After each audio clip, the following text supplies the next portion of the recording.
Балалар, барлығымызда тәрбие сағатымызды бастамас бұрын, орнымыздан тұрайық, көк үстелде көршілерімізбен амандасайық. Қол берсек. Бүгінгі біздің тәрбие сағатымыздың тақырыбы адал азамат. Тәрбие сағатымыздың мақсаты адалдықтың мәнін түсіну, шыншыл, жауапты болуға тәрбиелеу, адал болудың маңызын білу. Әрбір тәрбие сағатында біз нені айтатын едік? Дұрыс, қауіпсіздік сағатын айтатын едік. Анам жұмысқа шықты. Енді әнім екеуміз жалғыз қалдық. Әр жолы анам бізде үйретеді. Егер есікке қоңырау шалса. Не түсіндік біз қауіпсіздік сағатын нені көрдіңіз? Ясмина. Өте жақсы, тамаша, гүлік. Дұрыс, өте жақсы, аяғым. Қауіпсіздігіміз ереже тұрса, адал азамат дегеніміз кім? Қалай ойлаймыз? Ендеше барлығымыз осы топтарда алма ағашы бар. Сол алма ағашындағы бір алмадан қамқор, өте жақсы керек, шыншыл, өте жақсы керек, сабырлы, келсеңіз бе? Әдепті дейді, өте жақсы, мейірімді, өте пейілі кең дейді, әділ дейді, өте жақсы, сыпайы, еңбекқор дейді, адал азамат жақсы, қасиеттер дұрыс.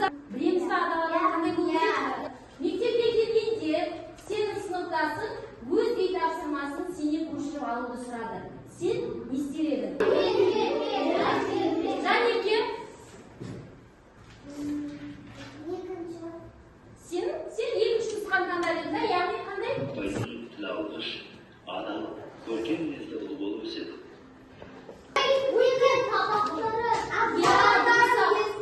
Соның ішіндегі ол адалдықты айтады да, сол кезде не дейді? Қазір адал адам қандай болу керек? Соған қосып қорғайсыз. Көмектесу керек, ақылдасып топпен де. Балалар, қай топ болды екен? Барлығымыз бола кетіңіз бе?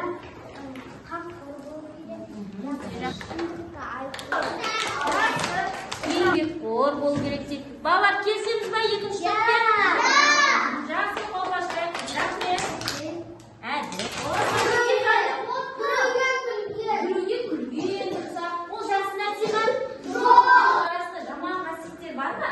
Жоқ. Оны көрмей тұрмыз да, міне балалар, көзі ашық адам деп біздер үнемі жақсы нәрсені көретін, үнемі адал бола білетін, ешқашан өтірік айтпайтын бала болу керек. Жақсы бала, ендеше бүгін біраз нәрсені білдік, біраз нәрсені үйрендік. Кері байланыс етіп жасай қояйық. Бүгін біздер нені үйрендік алмалар? Терекке жабыстыра қояйық та, мен терекке жабыстыра қояйық. Барлығымыз осылай жабыстырамыз. Өте жақсы, жарайсыңдар.